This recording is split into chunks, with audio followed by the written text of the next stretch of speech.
What is up, everybody? Welcome to this week's episode of the Dense Pixels podcast. Got a full house this week, including a man who's walked in from the street and apparently doesn't have any idea where he is right now. I feel lost right now. I really do. What are these video games? Different. We're on Discord and shit. I don't know what the hell's going on. Terrence is here. Obviously, you just heard Yes. Terrence. Micah is here. Hello. And Carrie's here. What's up? Once again, we are taking our typical format and just throwing it directly into the trash can for this episode because Key 3 2023 happened over this past weekend. There were copious Summer Games Fest things happening. We're not going to go through step by step because that's boring and you probably watched it anyway. But what we are going to talk about are the games that most caught our attention and that seemed the most interesting to us. And I got to tell you, boy, it took T-minus 45 minutes to get me going from a bit skeptical about Starfield to being like, well, this is probably going to be the greatest game of all time if they can live up to the fucking hype that they've established for this game now. It's crazy. It's crazy. The way I coined this is I said this is like the iOS, or it's like the Apple product of space action adventure games, because they waited to see they let everybody else innovate in the industry, and they let everyone else fall on their face to see what worked really well and how you can improve on it. And then Base Todd is just going to take all these ideas and shove them into one game and avoid the pitfalls that other people had. He's like, No Man's Sky, they made like 16 quadrillion planets in their game. Well, we're going to just do 1,000 and that'll be way better. But that's still more than anybody else has by a wide margin. And he's like, man, Mass Effect Andromeda, the one thing that game did really well was combat. Why was combat cool? Because they gave you a jetpack. So we're going to give you a jetpack too and let you zoom around and shoot things with real weapons, not bullshit like tinker weapons that you find in Fallout. And it's going to play like a real FPS, because that's what the gamers want nowadays, is they want real fast and precision combat. And so that looks cool. And they're like, man, you know what's really fun? Building a spaceship. Well, how about we let you like make a Lego spaceship and you can make it look however you want to, and even make it look like a giant mech or a platypus or whatever the fuck animal you want to. And you can have 9 of them, because you can fucking go into space and you can raid other people's spaceships and you can steal them from them. And that's fun, because you can't really do that I can think of in too many other mainstream games. And we're going to have a tight narrative around it and all these planets, and we're still Bethesda. So we're going to find a way to put cowboys in space, and we did it. And there's like a whole fucking Wild West area. And this game just has something for everybody. I feel like it's, a little bit of a cliche, but man, they really just fucking laid it out on the table and got a lot of people really excited. So now all they have to do, completely disinterested.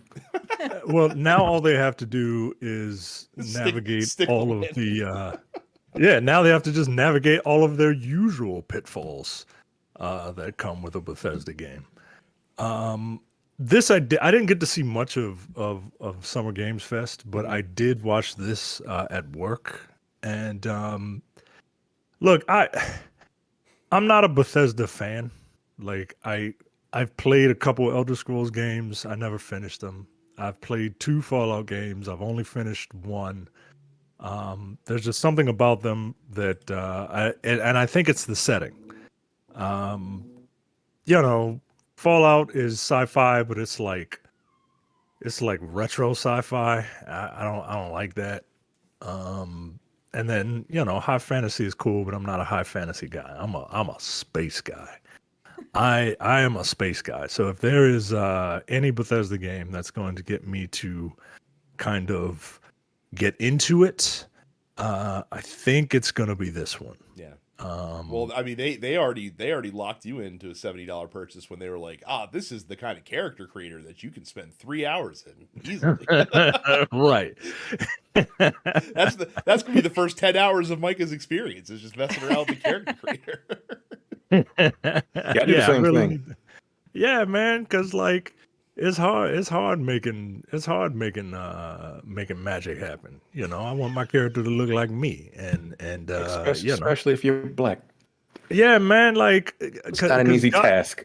God help you if they don't have black hair, man. If they don't have black hair, I'm gonna be real pissed. Well, that's the true test, isn't it? Is if you Yeah, actually that's have the like real realistic test. looking black hairstyles. So Yeah, man, I'm tired of making bald black dudes or black dudes with this haircut. Like, I want serious, like if Street Fighter can do it, then this game can do it. This game better do it. So, Like, you know look, what you do? You just make a black woman, like I always do. A yeah, lot more hairstyles. you got a lot more options. You Yeah, got a lot way more more options. options. My wife just walked in here with blonde hair today, so yeah, you got options. Look, I like the presentation, but I'm not super jazzed about the presentation. Like, that is 100% like 45 minutes of carefully choreographed, carefully written, carefully shown slices of the game. Yeah. It's meant for people who make YouTube videos with their face as the thumbnail, giving some sort of expression, right? Like, it's for them. I still have those in my back pocket of you, by the way. Maybe we can throw that on this video over at Starfield. Micah, I will tell you, and I'll just get all of your hopes up by saying Matt Booty said when talking to Giant Bomb that even if it shipped today, it would have the fewest bugs of any Bethesda game ever upon release, which I thought was a hilarious statement to make. Oh, instead of 10,000 bugs, it'll have 9,000 bugs. Okay. Look. Gotcha. Fallout New Vegas had a lot of fucking bugs. I consider it part of the Bethesda experience, to be quite frank. It is simply part of the charm, is seeing some NPC just like clip through the ground out of nowhere. It's gonna happen. We all know it's gonna happen. There's just gonna be some wonky bullshit that goes on every so often, and that's just going to be part of the experience. And here's the thing, if it's not, good for them. But that's like the benchmark everyone's expecting to happen. Is just generally wonky bullshit. But the game's going to be really good. It's going to be very immersive, I'm sure. It's probably going to be a ton of fun. It's a day one purchase for me because I'm a big old simp for Daddy Todd. And and I want to go to space. It does not fix Micah's biggest problem with Bethesda games, and that is the characters still look like dead-eyed, soulless freaks when you're talking to them. Yeah, man. They're just really, here is some interesting dialogue. To be fair, at least one of them is very supposed to look like that, which is the fact. I love the fact that they brought back the fucking adoring fan from Oblivion. Same voice actor and everything. It's just like the dude with the blonde hair. Yeah. If you pick the hero worship trait for your dude, you get that guy showing up, which I just it's a cute throwback. It's not a character that showed back up in Skyrim, but it's a character that like everybody fucking remembers that weirdo. And I mean, why not do something silly like that every so often? Yeah. That is something that I do think the Bethesda games have all done really well, is like, particularly the Fallout, is like they don't take themselves so fucking seriously. Like there's always a sense of humor, present in all of these games. So I really appreciate that. I'm looking forward to this game. I'm glad that they delayed it for as long as they did. Mm-hmm. And Microsoft needs a win. Look, I watched the entire 45 minutes, and as someone that put like 400 hours into No Man's Sky, which there's way less to do in that game than this one. Yeah, this looks dope. Yeah. Like, it looks really fucking cool. Like, but it's Bethesda, so you're gonna run into the problems that Bethesda games bring up, regardless of how many bugs they say they don't have. But no, like, just the character creation, which I would spend 2 to 3 hours on. Like I'm dead. Like, no, I'll spend like 3 hours on character creation to like get it right. The ship creation, come on, man. Like you're sitting there for fucking 10 hours just like creating whatever weird shit that I can do. Exploration. They said 1,000 planets. I don't know how that's gonna work. I don't know if the planet is going to be like because what is it? No Man's Sky. Mhm. Those planets were full planets. Yeah. Like you could walk that entire. Like you would never be able to walk a full planet in No Man's Sky. It would take you forever. I don't know how it's gonna work in this game. I get the sense that, like, because when they showed the galaxy map, right, and they showed, like, the planetary view, it looked like there was, like, 2 or 3, like, points of landing, interest I guess, or on interest on each planet. That's what I'm like. So are those the Yeah. only 2 places you can go to on the planet? I mean, granted, like an entire planet is overkill, but like that was the beauty of No Man's Sky. But like, how big are those areas going to be? Because they have whole cities in this game. Yeah, like that's crazy. And I think someone preloaded it. It's like 125 gigs. So yeah, you can already go into the fucking Microsoft store and load the game now, which is weird to me that, you know, we're 3 months out and you're just like, hey, just download this on your PC now. I'm like, why the fuck would I? Like, that's like, it's not even out yet. This would be a game that I would definitely like put. Like I said, I put 400 in the fucking No Man's Sky when there was literally nothing to do in that game.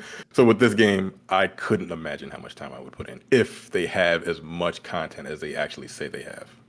And that is the thing. Awesome. Like I do need there to be a fun narrative, and they're promising like not only the main narrative but also like all the fucking goofy side shit you run into in Bethesda games. But I like the thing that just got me like during that whole presentation, like I just kept like there were literally like 5 or 6 things that were maybe like like I just kept getting fucking excited. Like when I saw how combat worked and I saw like how fast the character moved, because I mean everyone that's listened to this show for a long time knows that my biggest bugaboo with those Bethesda RPGs is like the combat legitimately sucks. Like it's not fun, and like so to fix that and to have like, you know, like modern combat in the game was like huge. And then the shipbuilding, and then even like when you're flying in the ship, they have like the thing that you see in like FTL where you could be like, all right, I'm gonna put more power to my shields, and I'm gonna do micro adjustments of how I want to do this, and also you can like specifically target modules on opposing ships as opposed to just blowing the fucker out of the sky, so you can actually like disable the ship instead of just like blowing it to smithereens, so that you can disable the ship and you can take their ship. Like, come on. Yeah. Like, again, if this actually works the way it's supposed to, this is going to be the greatest game of all time. Like, it's fucking crazy, man. And then you can create your own outposts. Yep. You can create fucking man. Look, I don't like Bethesda and Todd Howard. That nigga be lying and shit. But if all of this is true, yeah. This is definitely a win for Microsoft. You know who else played a lot of hours of No Man's Sky? People at Bethesda that are developing Starfield. Yeah, some of those creatures looked a little bit No Man's Sky. Yeah, that and you know the base building and all that. Yeah, shit, which I know they did base building in Fallout 4, but you know, it does seem like a 1-to-1 on No Man's Sky almost, because I saw the base. You know, I've seen the base building in that, and it was interesting. Yeah. I was shocked. Like I said, I still had an interest in Starfield, but I was like, let's see. And then they kept things close to the vest. Well, they just fucking lay down the table, and now they just have to do it.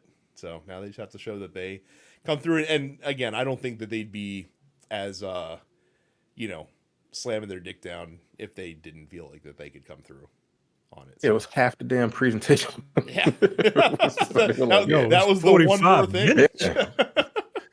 It was half a movie, yo. It was 45 minutes. Jesus. Yeah, it just kept going. I'm like, okay. All right. So cool. Long they had to take an intermission in the middle of it. Todd Howard's like, man, we throw a lot of information. Let's take a break and sell this watch to you and this controller. Yeah, you're a watch guy. Is that a watch worth a damn? No, it's made by a collectibles company. So I would imagine as a watch, it's probably not going to be worth. It's functional. Yes, it's functional. Correct. Yeah. So like get it if you want a cool game collectible. Do not buy it if you're like, I want a dope watch, because it is not gonna hold a candle to your fucking Apple Watch. Or any other timepiece. I can guarantee. So you have heard that it's going to be locked at 30 frames per second on the consoles, right? That's kind of whack. right? Yeah. There's been a lot of people bitching about 1440 on the Series S, Mm-hmm. 4K on the X at locked at 30. I'm like, I thought the whole point of this generation was to like get games to 60 frames per second. Like take it, like you could take it down to 1080 or 1440 to get 60 on the X. Seems a little silly, Well, but that. Well, you know. my issue with it is that okay, so like if you can't do 4K 60, I guess like Yeah, that's I little. understand. That's yeah. But Most games don't let the on the player consoles. let the player make the choice. Right. Like what I didn't like about it is that Todd Howard was like, oh, we wanted to prioritize the resolution, so so we have it locked at 30. And to me, that just says like we couldn't get it at a stable 60 when we're running it at 4K, and we'd rather have the 4K than the 60 frames. Again, let the players make that choice. Don't lock them out of it. If they want to play 1080 to get 60 frames a second, fucking let them. Your game's still gonna look good. Like that, it's easily the best looking Bethesda game that I've ever seen. So regardless of what resolution it gets played in, it's gonna look fucking fantastic. But just let people play it the way they want to play it. Yeah, and I feel like if you would ask like the consumers, they'd be like, "Yeah, I would rather play at 1440 60 Yeah. if I can get a smoother gameplay experience." Like, you don't know me. It's fucking weird, man. I did look at the recommended PC specs, and I should be able to run it however I fucking want to. So that makes me happy. Good for you. Yes. On this topic, because High horse. it was brought up in the post office, so like I'm not trying to throw it to the post office. Oh, let's Super why early, don't but, we just take a scoop? Yeah, exactly. I'm just gonna take a little dip a toe into the post office, because Rashawn said with the Xbox showcase, which game was your favorite, but also why can't Xbox exclusives outside Forza lately have a standard of 60 FPS in their games, when it's marketed as the most powerful system, and said by some in Xbox, like Adam Greenberg, VP of Xbox marketing, that 60 was going to be the standard for this system in 2020, with the possibility of 120, and it's 2023 and we're stuck at 30 FPS from Xbox exclusives, while third-party game studios will give you 60. Why can't Xbox do that? What's your thought? And like I got a crib from my buddy Gene Park, who was on Twitter saying this the other day, and just being like, people have to fucking let go of the pure marketing speak that was, this is the most powerful system. You got to let that go. That's pure marketing, PR, media talk bullshit, and it always was. And you can't hold on to people. You can't hold on to marketing shit at all, but you really can't hold on to marketing talk from 3 years ago.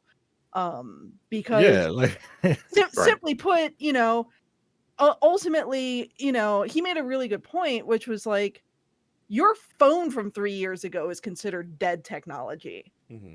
So, you got to, with how fast technology moves, you got to keep up with the fact that like your Xbox from 3 years ago is no longer the most powerful gaming system on the planet. It's some dude's custom PC. Right. And that's always going to be the case. That's likely always going to be the case, of course. Well, and I'll say that. Well, I agree, Brad, that that yes, they should be letting people choose if they want to prioritize frame rate or graphics. I do think that like at the end of the day, it's just like the stuff that people are trying to do with games are already outstripping what the system can handle in terms of processing power. Well, that's what I was gonna say. So if you imagine like a bucket, like let's say Xbox One X has like a 10-gallon bucket of resources that developers can dump into it. Well, they were already they topped that bucket out, and they were spilling shit on the floor at the end of Gen 8. So then Gen 9 comes out, and we're like, hey, we're gonna give you guys a 13-gallon bucket that you can dump these resources in. They're like, cool. Well, we've already filled the fucker up because we were pushing the envelope last console generation, and now we're out of space for this one. And so as it goes along, and they push the technology more, and engines get more refined, and things of that nature. Yes, it does become difficult. That's my biggest thing, though, is just let people choose how they want to play. Like, if you can't make it work, I would much rather you have to pull back in one area or the other to make the game run well, but let the player make the choice where that gets pulled back. If they want to play at 4K and they have to, do 30 frames per second, go with God. But if you want 60, you gotta give them a lower resolution on that. So I'm definitely inclined to agree with that. I also just like I need people to fucking sit and realize the incredible amount of processing power that it likely takes to like render fucking 1,000 planets worth of shit. Yeah. Even if you can't fully explore every single one of them. Like, well, and that is the thing is that with a console, like the trade off and the trade off with having a console that costs a certain amount of money compared to a PC is that it's a fixed it's a fixed spec. Like you can't do anything. Like you can't put more RAM in your console. You can't put a better graphics card in your console. The trade-off is you get cheaper pricing, cheaper hardware price and ease of use and all that other stuff. But the downside is that you might not get all the bells and whistles that, folks that are willing to spend $2,500 on a PC are going to get. So yeah. And fucking Eric Greenberg, don't listen to him anyway. This is the same dude that fucking dunked on Sony. We're like, well, our presentation's going to have gameplay and this like we're not going to just kind of cutscenes. Also, again, he's the vice president of marketing. And then they started off their presentation with like 4 straight trailers that just had fucking pre-rendered cutscenes in them. And stuff yeah, like that. So look again. when you're watching or listening to these big, presentations online, you always have to take everything that they're saying with a grain of salt, and you have to take it. You have to understand they are trying to sell you something. Like, that doesn't mean that they're lying to you, because sure, in 2020, the goal was 60 frames per second with a stretch goal of 120. You can say that, and that can be true in the moment. And then shit changes over the course of 3 years. But again, keep in mind that sure, 3 years ago they said this is the most powerful console, and you have a lot of like major Xbox fans stomping their feet online and being like, well, why can't I have all these good games, and why can't everything be photorealistic at 60 FPS all the time? It's like, that's not realistic, and it never was. They always give you the Obi-Wan. Everything they say is true from a certain point of view. So. Like they have the Series S. They brought two consoles out. The Series S. There's a new handheld console, the ROG Ally. It's damn near as strong. It's damn near as powerful, if not as powerful, as the Series S. Mm-hmm. That's a goddamn handheld. Yeah. Mm-hmm. And if you plug, like, I think it has some weird proprietary like API or whatever. If you plug it into it, it becomes like a super laptop. But that thing is like $1,200. It's like the system itself is $700, and there's like this extra add-on that's $1,200. But like it can run basically anything. Yeah. And that's a handheld. So like, what are we talking about at this point? Like, it's so All things are possible, time and money. And again, like if Xbox brought out like the Xbox fucking God Mode series, Series Infinity that could run any game you wanted, like 60 FPS and 4K, but hey, it's going to cost $1,000. People would fucking flip tables and throw shit at them. They'd be like, well, at that point, I might as well buy a PC. Yes, you probably might as well buy a PC. Like, I'm just not a PC guy, so like I just have to accept the fact that I'm just going to be like 3 years behind. Like you just got to accept that. Yep. That's fine. But like, I didn't like the fact that they were like 30 frames per second. We're locking it. Yeah. Unless you're on a PC, that's kind of whack. Micah, tell better be a fucking steady 30. Let me tell you. well, that's the thing. To hear Todd tell it, they actually like it was actually running at like 40 to 50, but they locked it at 30 because they wanted to have a stable frame rate. All right. So we'll most see. people have like monitors that have like what is it? VSync. VSync. My TV, my television has FreeSync on it. 120 20 hertz refresh rate on there. Unfortunately, it's not 2.1. It sucks, but yeah. Like, why don't you tell the fine people real quick about all the wares that we have to pitch them here at TMP Studios? Speaking of marketing, here's the pro at pitching things. Go to densepixels.com/fans. When you go there, you'll get invited to our Discord, and you can drop us a line in the post office. We'll talk about whatever you want us to talk about. Please let it be video game related, but it doesn't have to be. And it's a good time in there.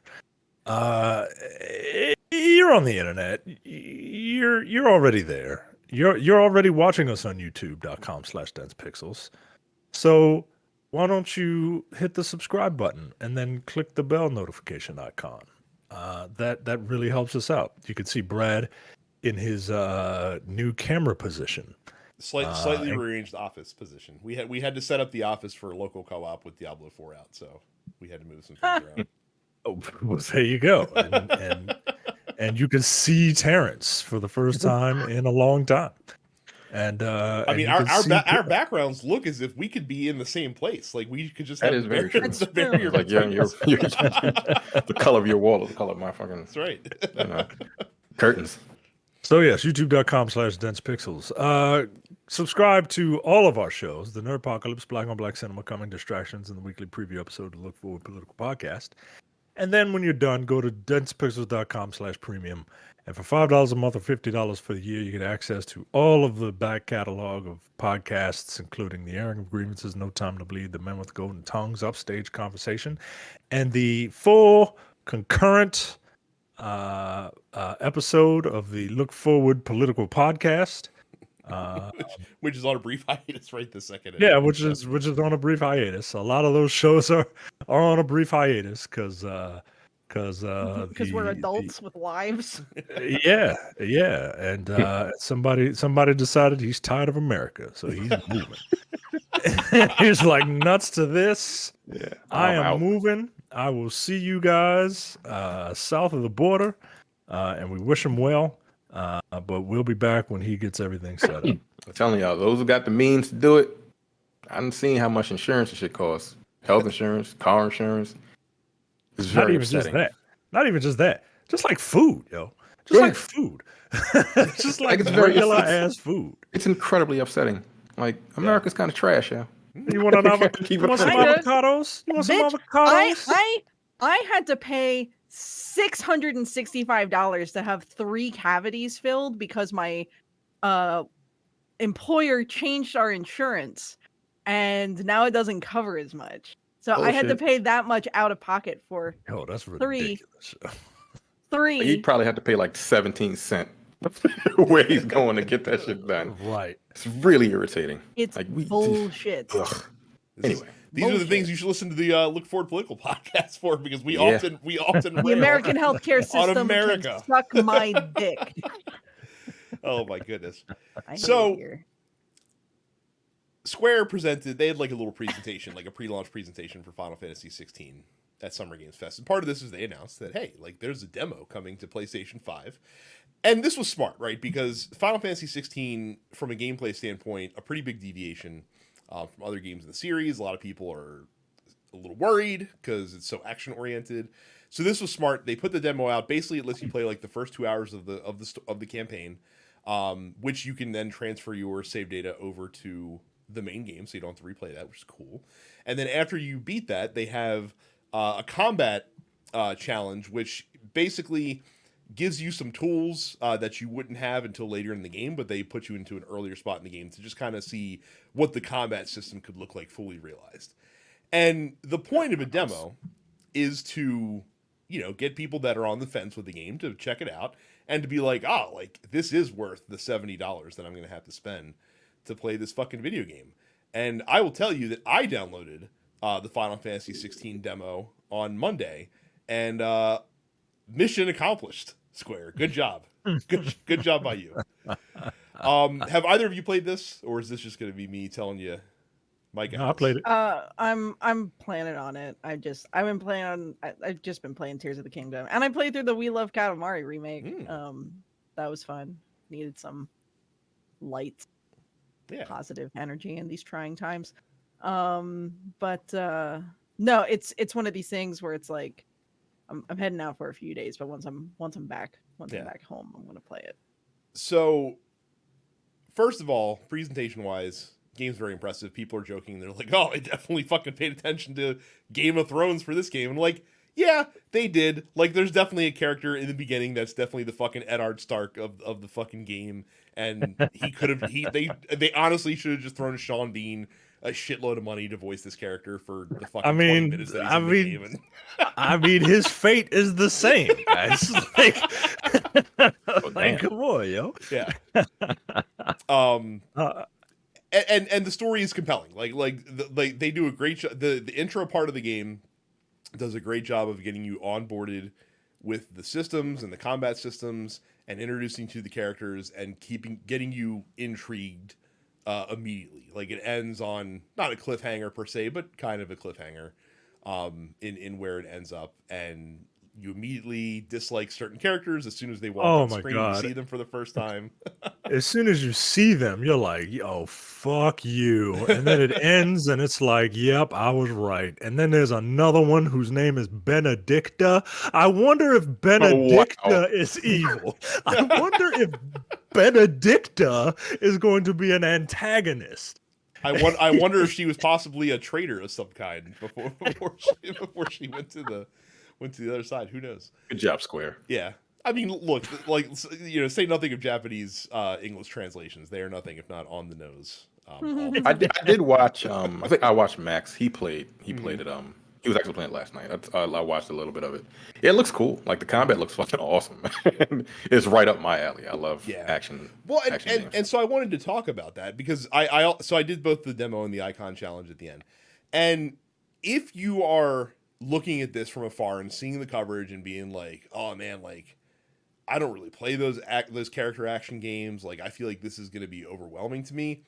It's not. Like it really is similar to the Combat 7 remake, but the difference is instead of having like the ATB and the command menu, your ATB is the cooldowns on your special abilities, basically. Like you can't just spam them. You can use them and then they cool down and you have to wait till they refresh. But the actual like combat itself, it's pretty fucking manageable. It's not super fast paced. They do introduce it to you kind of in layers. And really the system is meant because once you get enough of these icons, which are kind of like these special powers that you get in the game, you can switch between them on the fly in combat. So like you're kind of meant to switch between them mid combo and kind of switch off the different abilities and stuff like that. And even that's not incredibly overwhelming. Like once you figure out kind of what each attack is good for, it's very sensible to figure out like, all right, I should do this here and link into this and combo this way and do this, that, or the other thing, because they don't cool down the ability slots, they cool down the specific ability. So like when you get into the combat challenge, you have 3 separate icons equipped, and the way the combat works is you have each icon has like a special ability you can do anytime that kind of like dictates the play style of that icon. And then they have 2 like powerful attacks that have cooldowns that are triggered that you can pull off.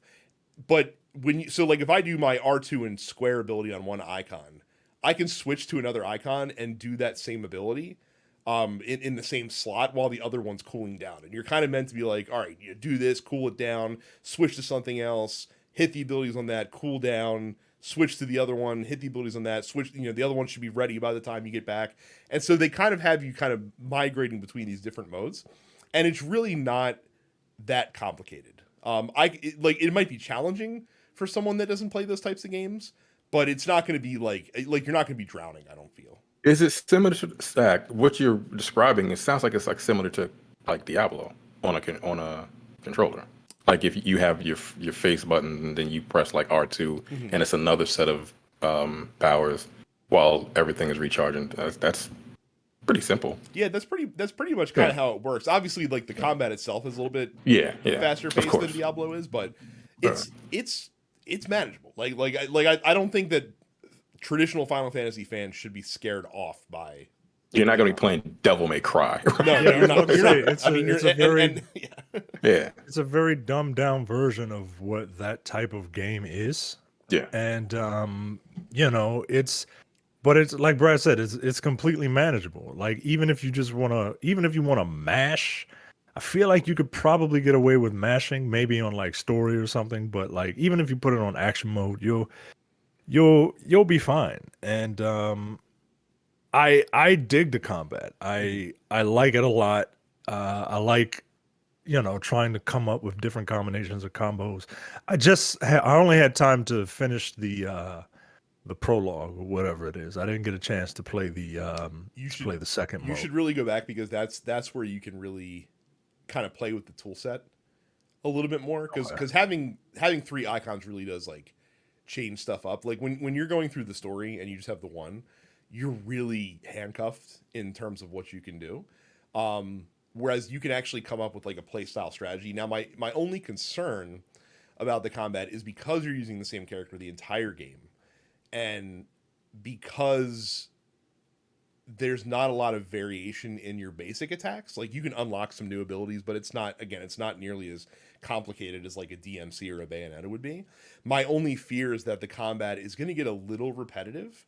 And my other fear is that the boss battles, while they are a tremendous spectacle, which they are, they're designed to be that way, the actual like moments in between that are a little grating because these fucking bosses have so many hit points. They're sword sponges. Like they just take a licking, and it like I was fighting the Marlboro. I hate those things. And it was just, I was like, wow, this is really kind of taking a long time. Like this is like I got the pattern. I got the pattern, guys. Like I just switched the pattern up. And it switched it up, I think, at half health, and then I think it switched it up at 10% or something like that. One final time, but when it switches the pattern, it only does that new pattern. Like it doesn't, so it doesn't like switch it up to like kind of trip you up. No, it either takes moves that it was doing and like adds a step to them, like it'll add an extra hit at the end or something like that, or they'll do new stuff that they weren't doing before. But again, like a lot of the big moves, especially from the bosses, are so telegraphed. Like they're incredibly telegraphed. Like you fight a dragoon, right? And anyone who's played a Final Fantasy knows that dragoons are known for jumping up in the air and coming down on you. I mean, like, well, here's where it's gonna come down, and all you got to do is just like walk away. And that's interesting because as a game designer, if you're an older gamer, like if you've been playing games for 40 years, like we have, you've seen it all. So like as a game designer, what do you do to mix things up? Like for, like RPG wise, or just in general, like what do you do to try to give people that have been playing forever something different? Yeah. Like I know we're going to talk about this, the Star Wars game. It looks cool, but like I've seen all of this in other games. You just kind of threw it together in a like the combat.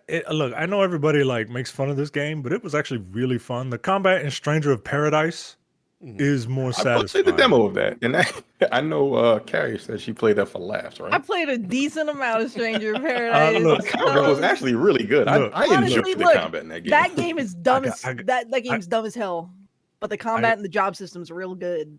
I got a platinum in that game. Jesus fucking Christ, Micah. It's so fun to play, yo. It just That's really the thing, right? It's so fun to play. It's kind of good. So as goofy as that game was, like if you could handle the combat in Stranger of Paradise, Final Fantasy XVI is going to be a cakewalk, at least for the opening couple of hours. Right. That's my thing. I hope it gets a little more challenging. That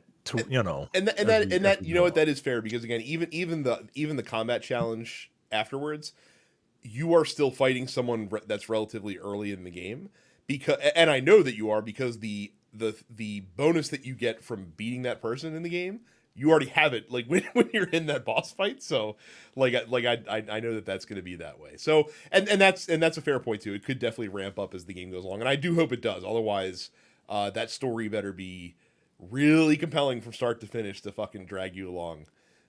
Otherwise, that combat will get very, very repetitive, for sure. Also, here's a pet peeve. Like I know this is a mature game, right? It's aping Game of Thrones, and Game of Thrones is known for violence and sex. I'm gonna need video game publishers to stop, or developers to stop having like sex scenes or makeout scenes in video games. It just doesn't work. It doesn't work. It looks bad. It's off-putting.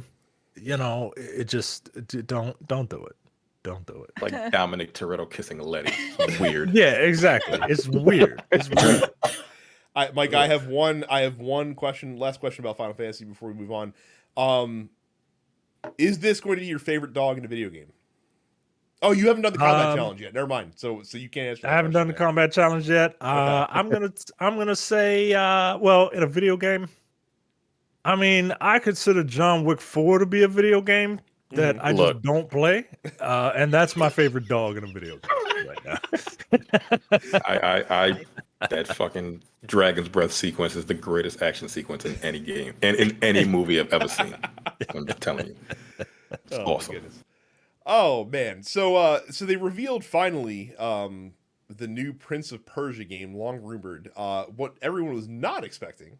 It's a fucking side-scrolling. Yeah, it's a side-scrolling Metroidvania, which honestly, like when I think about it, and I think of the development difficulties that this game has gone through, this is probably the best and safest possible outcome for this game.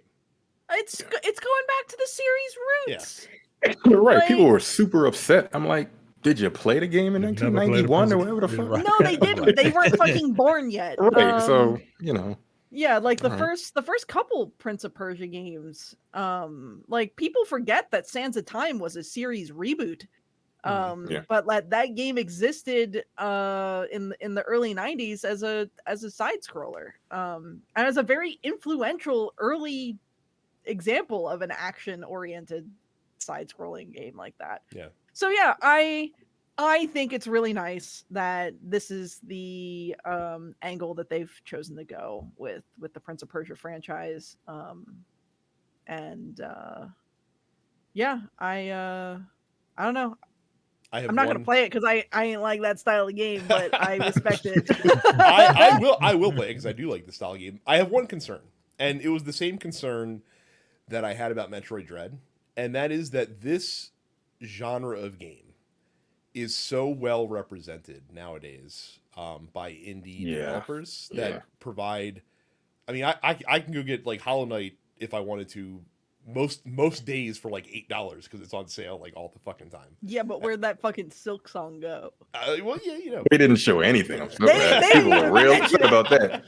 But they were like, y'all forgot. Like, no, we didn't. If Ubisoft goes out and puts a $60 price tag on this game, they're going to be in a fucking heap of trouble. Oh yeah, I'm not getting it. Yeah, that's nuts. Yeah, you can't do that because there's literally like hundreds of games, very good games. Yeah. And again, Dread justified it, but that's Metroid.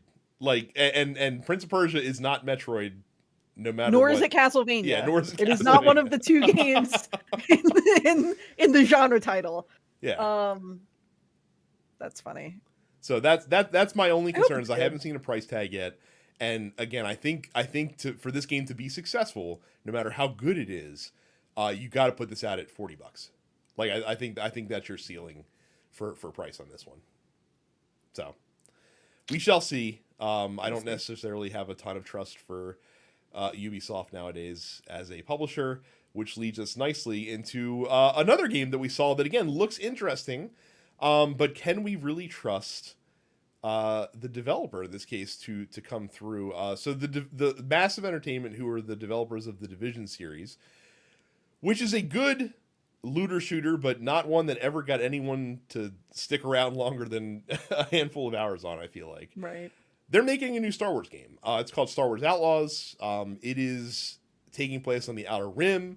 You are a smuggler that gets into a lot of like Han Solo-esque adventures.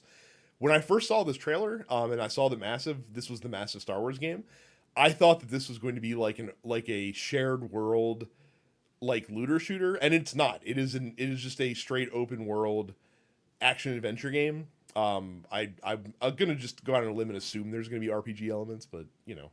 Yeah, look, boy, I have to bring up the fact that there are a lot of salty straight men on the internet who are because it's a girl, that it's a female main character. As soon as I saw the main character, I'm like, they're gonna be mad. Yeah, and like, they they're so fucking predictable. It's ridiculous. It's fucking stupid. When literally you've got the two fucking Star Wars Jedi games where you get to play as a white boy. When are they gonna have a Star Wars game starring a white man with red hair and a robot, and I can just swing a lightsaber around and kill a bunch of space Nazis? When are they going to let have me that? play as a white man in Star Wars? God fucking forbid. Like, are they mad because this game might be better? No, they're just No, mad they're because just it's a mad 'cause- It's woman. because of a woman, Yeah, but they're like mad it's 'cause- possible that this game might be actually better than those two games. Again, like this game looks like it's going to be pretty solid, right? Like it's got space combat. You can go from planet to planet again. Like a lot of games are starting to do that now. It looks cool, but again, like they're just taking everything, from other games and just kind of putting it in this one, which is fine. And it's massive. They do the Division, The right? Division, Yeah. Yeah. I like the Division too. I love that game. I put out like 200 hours in that. Did you really? Wow. Yeah. You are Yeah. one of the only people I know that stuck with it. That's No, the Division 2 10 was or really 15. good, man. Yeah. Yeah. The My Division 2 was brother-in-law, really good. my brother-in-law's a big Division guy. They're he still absolutely updating loved it. Yeah, they're still updating the Division 2 to this day, which is impressive considering it came out like 5 years ago. Yeah. But yeah, I hope it's good. They're doing some interesting concepts. Like apparently, like because you're a smuggler and you can go around being a dick and doing illegal shit. You can get like a bounty from the Empire, and so almost like a wanted level in GTA. So the Empire will hunt you down, and if they see you in space, they'll go after you, and you have to evade and stuff like that. So that part of it's pretty cool.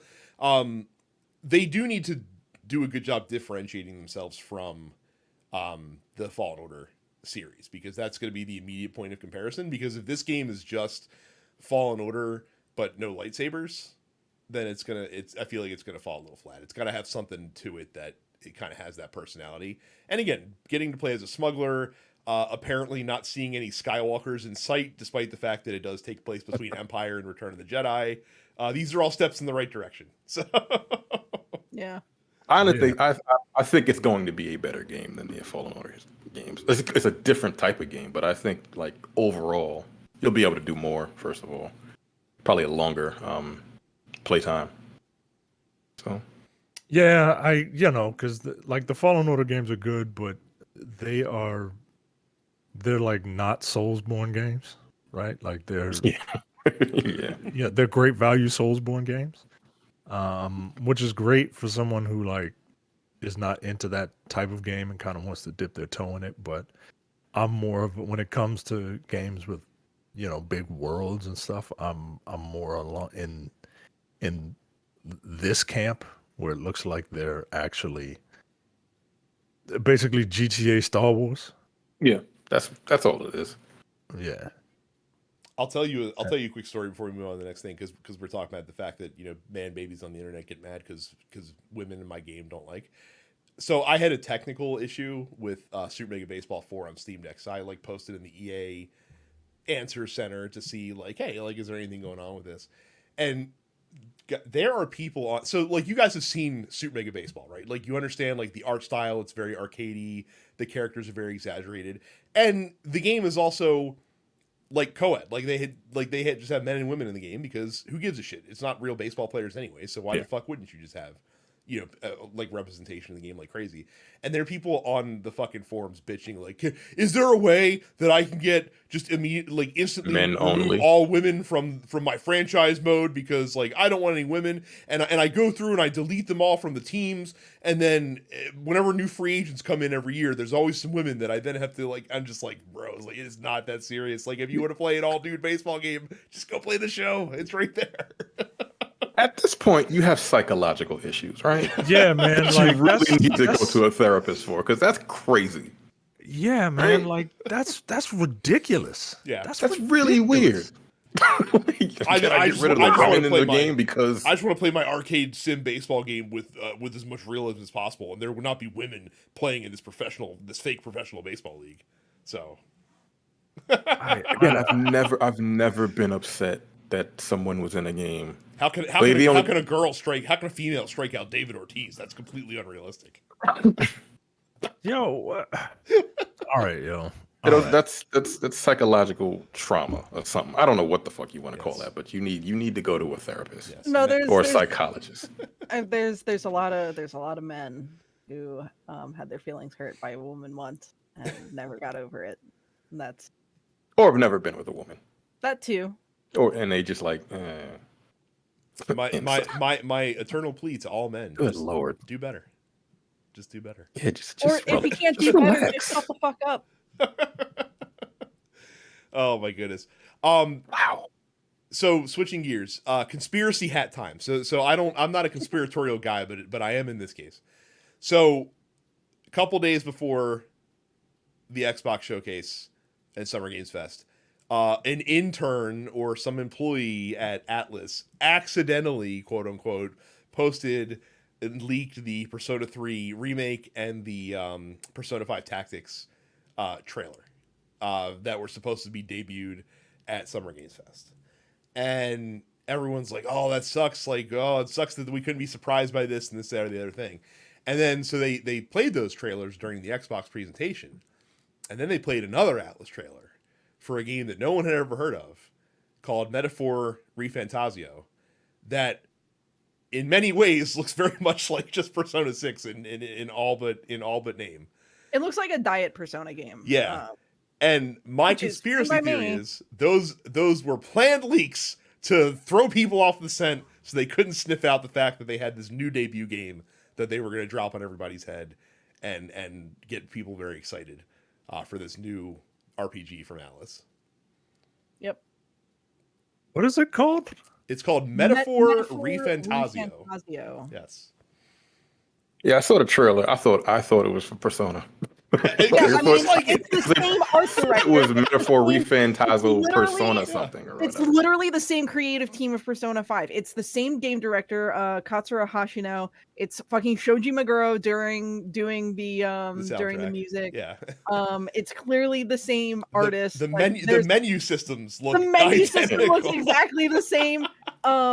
It just takes place in like a fantasy-esque. Yeah, setting. it's high fantasy Persona rather than like high school contemporary Tokyo high school Persona. But even the personas look the creature design looks similar, okay. Again, because it's exactly the same creative team. And whatever, I'm gonna fucking play it. Marry me. And so will I. Now that I'm a true blue dyed-in-the-wool Persona fan, because I played one game and really enjoyed it. I was gonna say you played Persona 5. That's right. They got me in the door. I am Persona 4. I'm gonna play that at some point. Persona 4 is great. And so is Persona 3. And I'm looking forward to having more people play Persona 3. Because like it's one of these things that while I'm glad that they did the up-resed port of Persona 3 Portable. Persona 3 Portable was always meant to be like a very streamlined, slimmed down, portable version of Persona 3. It's not what I consider to be the full experience of the game. Much as I love the female protagonist route in P3P, I don't get a lot of joy out of playing Persona 3 Portable because like it strips a lot of the personality and a lot of the life out of that game because they had to put it on a PlayStation Portable. So I'm looking forward to Persona 3 Reload. Much as they have confirmed, at least for right now, that when it releases, it will not have the female protagonist route from Persona 3 Portable, and it will not have the content from the playable epilogue of Persona 3 Fez. Now, that being said, both of these things would be very easy to add in as DLC. The FES content in particular, because Persona 3 Fez basically just like it's an epilogue. It's not like Persona 5 Royal or Persona 4 Golden, where the new content is folded into the pre-existing narrative structure throughout. It is a situation where it's literally like this takes place after the main game and it's like an extra 20 hours worth of content. That would be very easy for them to just dump in 6 months after Reload releases as a $10 DLC, $15 DLC, no problem. And same thing with the female protagonist route. It would change some stuff from a vanilla playthrough of Persona 3. But it's stuff that they, if they wanted to do it, could be added on as DLC at a later point in time, and it wouldn't surprise me if they ended up doing that at some point too. So I'm not hard pressed on Reload being a remake of just vanilla Persona 3. Much as I understand the desire to have it be a definitive edition of Persona 3 with all of the extra content from the other two editions of the game that had come out since the original launch in 2006. So I'm gonna play it. You're not gonna stop me. I have long been an advocate for Persona 3. I like Persona 3 more than I like Persona 4 in a lot of ways. So yeah, I'm all in. I'm really excited to play it. I hope it's the kind of release that, like, that gets people who started into the series with Persona 5 to stay with the series. So, and speaking of which, yeah. I can't wait to fool myself into thinking that I'm going to really enjoy a grid-based tactics game when I play Persona 5. Persona 5 Tactica. Yeah, Persona 5 Tactica was a bit of a surprise. In so much that I wasn't expecting them to go into this genre, but it's excuse me, it's basically Persona XCOM. Yeah, it's a cover-based grid tactical RPG with the Persona 5 characters. Like, oh yeah, I'm gonna play the shit out of that. Are you kidding me? I love that style of game. I just realized too that they had P5R, P5S, and now P5T. That just clicked in my head. So, which is very funny. Keeping in mind that Persona 5 was also part of the Persona Q series. What? So yeah. the more you know. Yeah, so I'm really and Persona 5 Tactica comes out before the end of the year. That's due out in November. And that'll be out on all systems. Notably, while Persona 5 Tactica is confirmed for Xbox, PC, PlayStation, and Switch, at least as of right now, the Persona 3 Reload is not confirmed for Switch yet. They confirmed it for PlayStation and for Steam. They didn't confirm it for Switch. I just wonder if it needs an extra little bit of time in the oven for a Switch version.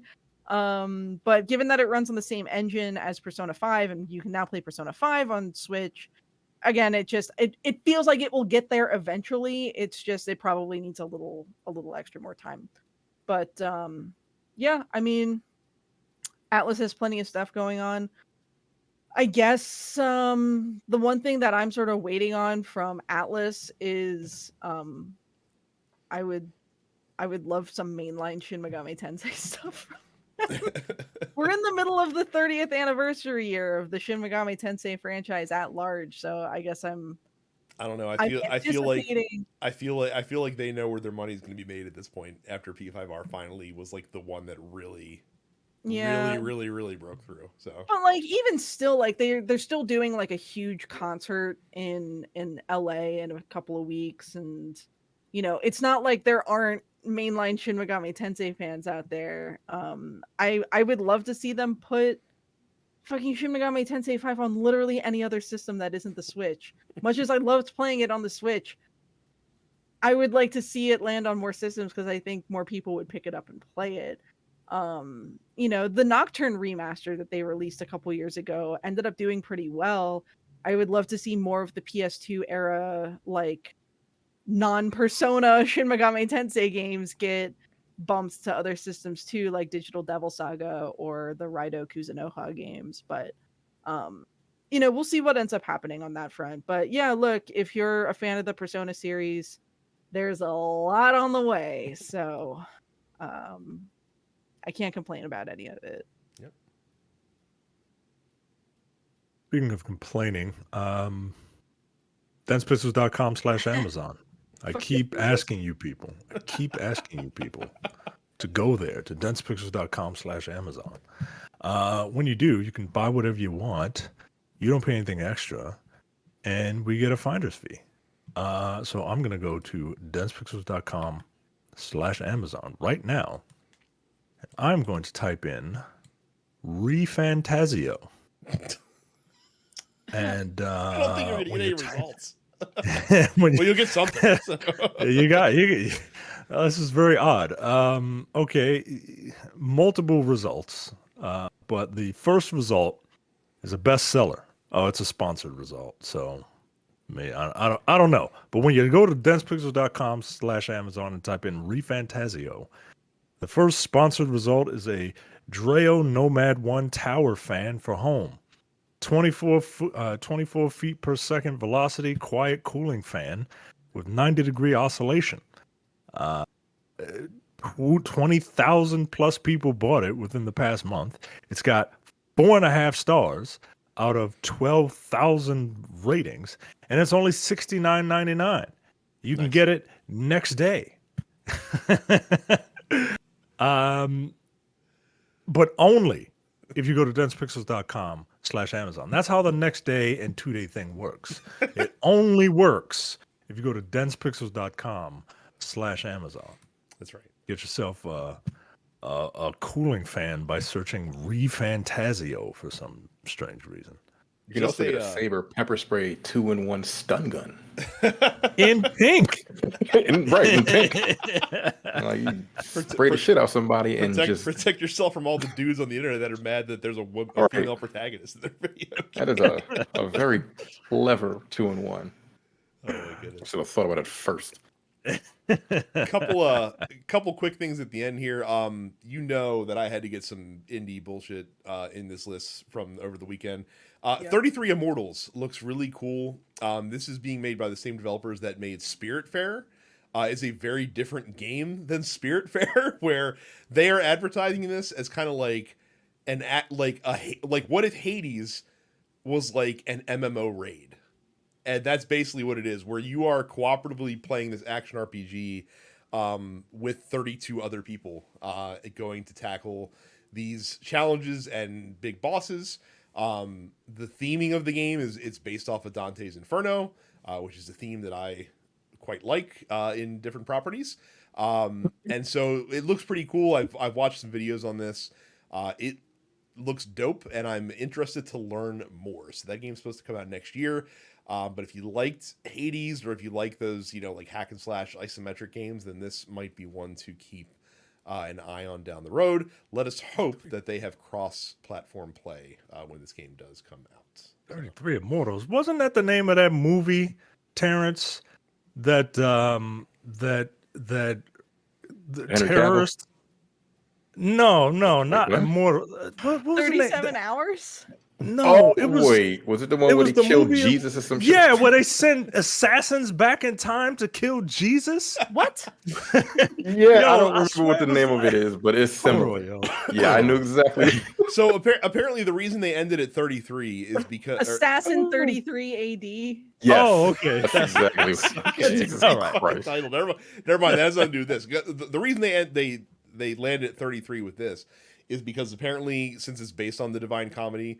Like the Divine Comedy is made up of 3 works, each of which having 11 chapters, so 33. Like they thought it made sense in that regard. Plus, they just wanted to be different. They didn't want to have 32 player co-op. They're like, just put one more in, and so now it's 30. No, this looks cool. Like when I saw this, I'm like, this looks like it would be really, really fun because I'm a huge fan of these types of games. So. Yeah.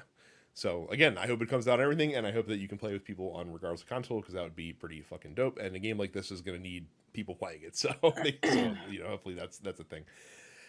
Very quickly, there's only one other question in the post office besides Rashawn's questions, which we asked earlier in the show, and it's a fair update. MJ2 Macho asked, 1 week into Street Fighter 6, how are we feeling? Marissa is ridiculous. Manon is annoying. Sorry, Johnny, but they're having fun. I haven't gotten to play as much as I'd like, because again, too many games came out at the same time, so it's been tough splitting time between them. I think this is Malcolm. And I'm still playing like you. I'm not playing as much as I'd like to, because I found people to play Diablo with, and we tend to play during our free time. But I do try to get some matches in every once in a while, just to kind of unwind a bit.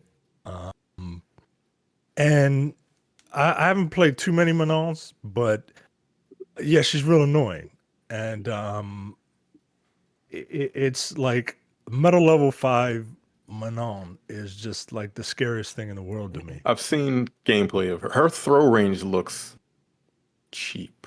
Yeah, yo, Like it looks like she yeah, just kind of slides in at you, and you're like, yeah. but you wasn't even close to me. How did you She throw don't, it? and like she brings you to her, right? Yeah. Like there are moves that, and one of her moves is like a contact command throw, and it's one of the throws that ups your metal level. So it's and she's not like overly complicated, right? Like all her most complicated throw is like a half circle. And like the like the whole point of having strong characters, strong grappling characters, is you give them complicated inputs so Mhm. that you earn that big damage. Yeah. Yo, you don't have to earn damage with Manon, yo. Like Yeah, and the other thing is like all her throws do like 30% damage. I'm like, what the fuck? I was just looking at matches, just the matches in general of all the fighters. I'm like, okay. Some of these people look like they might be slightly broken, but all right. yeah, Lily kind of sucks. Even with JP, her range, she with reach she sucks. every Lily that I've fought is just terrible. I don't know if it's the people I'm playing or if it's the character, but every Lily that I've fought is god awful. JPs are also very annoying. Like I can kind of JP can zone me out, and I'm a zoner, so it's really annoying. I would imagine he's a bad matchup for Galvanians. Yeah, man, he's just fuck, man. Like, because if I'm full screen, like he's an excellent zoner. Like, just put it that way. And I can't stay away. So I have to get in, but I don't do well walking forward. You know what I mean? So it just is. I don't know. JP is you gotta annoying. you gotta get that hitbox, Micah, so you can charge that sonic boom while you're walking. So he's really annoying to me. But I fight a lot of Marissas. Marissas are fun to fight.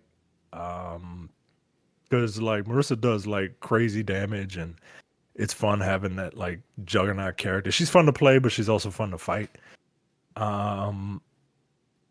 Luke's are okay to fight. Cammy's annoy me personally. Good but Cammies yeah. annoy me. I don't mind playing someone who's not very good with her, but man, if someone knows what they're doing, God, Yeah. damn, it's a pain in the ass to fight against them. Yeah. I did jump into And ranked. juries are annoying. Yeah. I did jump into rank finally with Ken. I calibrated into bronze, and I had a really good time. Like I played probably 25 matches in ranked, and they were all really competitive, really fun. People played full sets, which is usually good. It was just good. Like I said, the moment to moment combat in Street Fighter 6, we said it last week when we gushed about it. It's just really fun. Like the chess match is fun. Managing the different systems is really engaging. Sucks when you forget about like to check on your drive, and then all of a sudden like you go into burnout and you're just like, oh fuck, like you just sit there and fucking scream. But no, it's like the matchmaking's been good. The online play has been excellent. No complaints. I just wish I had more time to dedicate to it, because I too have been playing a lot of Diablo and a lot of baseball. That's been probably taking the majority of my time. So yeah, rank does a very, very good job of finding people at your skill level. Like even matches that I lose, not even matches. When I lose a match, it is a competitive match. You know what I mean? And I do like that people actually do play a set. But yeah, like Diablo, I got a level 51 summoner, a level I'm 20, ass. I gotta step my game up. Who are you playing? and a level 25 barbarian, and a couple other. I've found a couple people who helped me get through the capstone dungeon. Oh, you're already And, on World Tier 4, are you? Look at you. No, three. The Nightmare Dungeons then. Yeah. Okay. It's fun, but like once you hit 50, it's like, oh shit. Like that's when the game, like, you can personalize it, obviously, but The grind is there. Very good. What did you guys think of before we go? What did you guys think of the Mortal Kombat 1 gameplay reveal? If either of you watched it at all. It looks like Mortal Kombat. I mean, they just keep pushing it over the top with the X-ray moves. Like it's again like this is yet another fucking episode, and Brad has trouble suspending his disbelief. Like you can't have an X-ray move where someone's spinal cord gets severed. Well, X-ray moves aside, I'm not talking about the X-ray moves. I'm talking about the moment-to-moment combat because that's all I actually give a fuck about when it comes to fighting. I mean, the animations and all of that. Of course, Mortal Kombat, NetherRealms games always look amazing, but you know, turning into an assist fighter is an interesting way to go with this. I will say it looks more like 11 than it does 10. Is that a compliment or that's not a good thing? That's not a good thing. I saw a bunch of people said that they played it and the cameo system opens like they don't have those what were those when you had to choose which style you wanted. Yeah, variations. Yeah, they don't have variations anymore. They just give them all their moves back, so you don't have to worry about variations. But they said the cameo system really opens the gameplay up. But I'm like, yeah, that's cute, but this shit looks like it's fucking running in water. I don't like very slow fighting games. Like I'm a Marvel versus Capcom guy. I play every fighting game actually, but like I like speed in my fighting games, and this looks really slow. Like bump it up like 10% or something. Like Mortal Kombat X I really enjoyed 9 and X. Those were my two favorite Mortal Kombat. 9 was I really enjoyed 9. Yeah. 10 was really good. I really enjoyed 9. It's just the way that their combo system is, man. Like it doesn't feel it feels very restrictive, right? Like it's very dial a combo. And I love Tekken, right? Tekken is also dial a combo, but Tekken doesn't feel like Mortal Kombat, right? Like Tekken doesn't like Tekken feels fluid, whereas Mortal Kombat is like it feels like you're stuck in traffic, right? You go a little bit and then you stop, and then you go a little bit. And you can't cancel or pull out of combos in Mortal Kombat, can you? Like once you dial it in, like you're kind of locked in until they've gotten a little like it's dial a combo, and you're kind of locked into combos once you start them. But there are some combos where you can, kind of stop them short. But it's still the same system that has been for like the last 12 years. I didn't like 11 at all. I hated 11. Couldn't stand it. It was too slow. I'm like, stop trying to make this shit Street Fighter. You're not Street Fighter. Yeah. Like you've always been like the worst combat system. You're 30 years old, but like you've always been the worst combat system game-wise. Yeah. Fighting game-wise to me. But like you had that hook where you rip people's fucking spinal cords out of their bodies. That's all you needed, right? That's all you needed. And it goes a long way. I mean, like I'm going back and thinking about all the other Mortal Kombats, right? Like you remember Mortal Kombat 1 and 2? Like there was no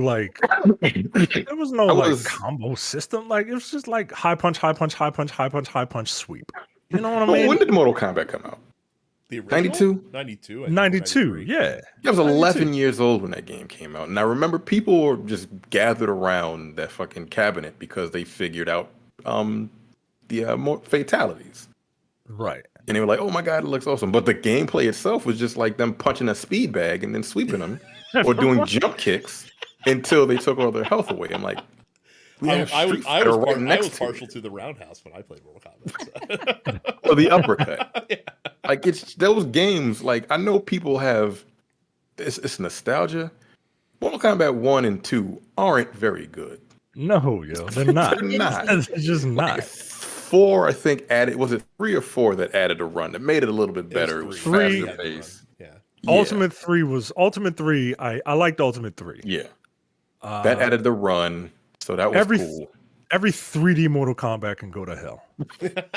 Every single one of them. 4, 5, 6, 7. Garbage. Yeah. Like all of them were terrible.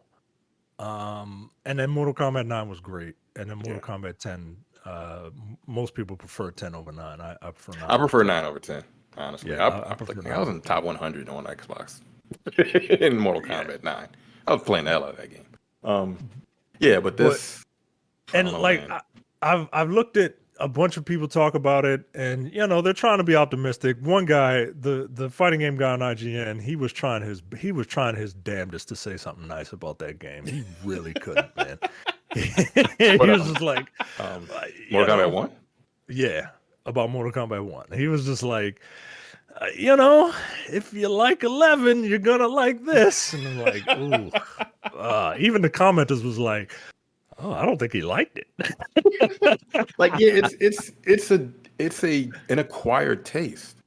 Like, it really Yeah. is. And they're more. I understand that they're trying like a new thing with the cameo system, but they're more worried about what the game looks like than the actual combat. Like they have their combat system, they're going to stick with it through thick and thin. But they're just trying to push like what a fighting game looks like. And again, their games look amazing, and they always have wild story modes. But I don't know, man. It's going to sell 10 million copies because people love Mortal Kombat. But like, we have to admit that Mortal Kombat is like one of the worst fighting games. I mean, I've never It's one of thought the that worst it wasn't. fighting games. Like, it just is. So. Somebody on our Discord, I forget who said it. I apologize, but they said, I feel like I just want to read about Mortal Kombat lore and just play it. I like the music. I like the Right. Yeah, the Like, music once is also you- pretty dope. once you look at all the fatalities on YouTube, right? Like, what else? What else I is don't there know. to do? Look, I'm talking all this bullshit. I'm probably going to get it because I'm a sucker. I have That's one, all- But I have one Like, more you're just gonna question, waste Mike, your fucking money, dude. and it's in the same vein as being a sucker. Is Idris Elba getting you back into Cyberpunk? Like, are you going to get the $30 expansion? no, because it's $30. It's $30. I'm not getting it. It's $30. Like, if it was cheaper, yeah. Look, I got to pre-order Spider-Man Friday. That's where my money will go. Get out of here. And no, I'm not getting the $200 Venom statue because one, that's a lot of fucking money, and two, it's Venom. I don't, I like Venom, but I don't like Venom. Who is $200 Venom, worth. Micah? What's your Who speculation? is Venom?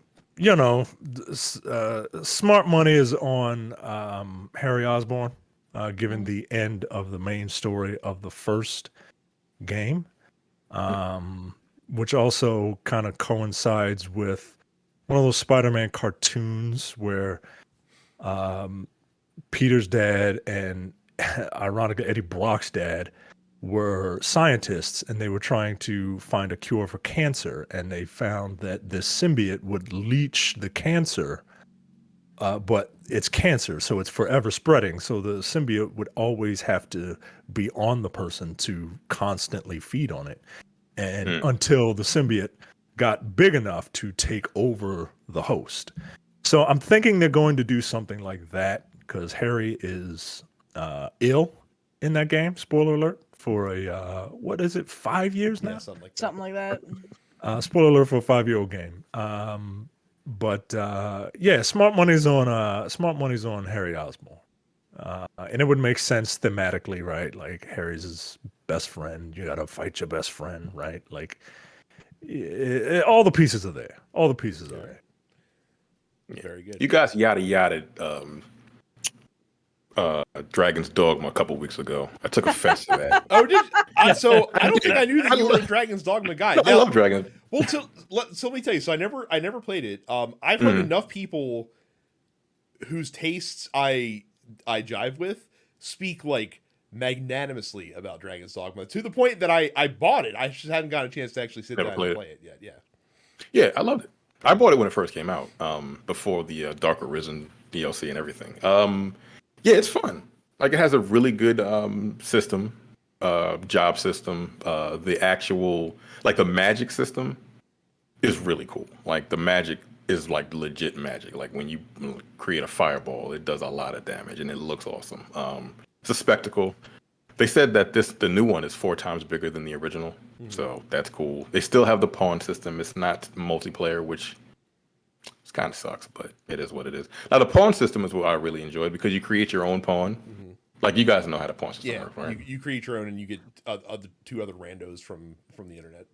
Yeah, you go into like the little pawn shop, like literally, and pick up 2 pawns to work with you, and then people can use your pawn, and then when your pawn comes back, it comes back with experience, and like if you haven't gone into an area prior to your pawn going to that area with someone else, it'll come back and start telling you like little tidbits on how to fight different enemies because they've done it in someone else's game. So it was cool. Like it was just a real fun game. Dragon's Dogma is a game that, at least from my memory, came out a little too close to Skyrim for me to give a shit about That's it. exactly what happened. It It came out like 2012 or something like Skyrim, that. yeah, it came out like 6 months after Skyrim. It was like that and Kingdoms of Amalur are 2 games that in my mind it got and that's what I was just gonna say. It got Kings of Amalur. Kings of Amalur came out a month before Mass Effect 3 and fucking doomed that game forever. So Yep, that's exactly what happened. Like I think I beat Skyrim. But I think I enjoyed my time with Dragon's Dogma more than Skyrim. That's fair. And this new one, it looks like it's going to be pretty cool. God, I wish Look, I didn't mean to say that Dragon's Dogma was a bad game. What I meant to say was it came out and no one gave a shit about it because everyone was still playing Skyrim. Yeah, that was very unfortunate. But yeah, if you've never played it, it's fucking 12 years old at this point. But look, I ain't gonna play it now, but good Yeah, for no. you for getting a sequel. yeah, I hope it's you cool. have a really good time. I am. yeah. I'm curious to hear you listeners like what other games like you saw over Summer Games Fest that you're really interested in. You can let us know by going to denspixels.com/fans in our Discord. And going either in the general chat or episode discussion. We'd love to hear from you. Also, I have a challenge for listeners out there, okay? I have a challenge. So, I don't know a single person in my life, not one that I know personally, who has played and was really into any of the Fable games. And I need someone to explain to me what is the hook in those games. Like, what is the thing that You can be a keeps bad guy and it's cool. Whatever. Ugh, Shut up, that's it. Peter That's the Molyneux. hook. No one cares about what you have to say. I beat Fable I take it 2. there's a new one coming out. There I is, guess? and Oh. people, and there's a subsection of people on the internet that are very excited about it, and some people that are a little put off by what they saw in the trailer that Microsoft It was put out. strange. But I need to know what is like what brings you into a Fable game. And you're just like, fuck, I love Fable. Like this game fucking kicks ass. Like I need to know it. Brad, I what actually other finished Fable game? 2, and I what don't other remember game- what was so special about it. To be perfectly What honest, other that's- game lets you hold hands with someone? Yeah. So could get that's my married. challenge. I Like, like of all of our listeners, someone has to be a huge Fable fan. And then I'm not even gonna be a dick when I say this. I just have to know because when I look at Fable, I don't understand where the hardcore fans come from. And I've like my experience with that game has been like the first 5 hours of Fable 2. Like that's literally all that I played of the Fable series. So, and I did not get into it. Make sure you subscribe to the show wherever you download fine podcasts. Go to youtube.com/denspixels so you can see all of our beautiful visages while you're listening to this podcast, including Micah, mean mugging the camera just then. And then you can also follow us all on Twitch. I am denspixels Brad, Terrence is Epperich410, Carrie is Stuff It's Carrie. A lot of fun this week. I enjoyed talking about all these fun games that are coming out that none of us have any time to play because adulting is hard. So thank you guys very much for watching and listening, and we'll see you all the next time. See ya. Take it easy. See ya. You're watching the Dense Pixels YouTube channel. Click the subscribe button while you're here and make sure you check out our weekly podcast where we discuss the latest gaming news and our impressions on what games we've been playing.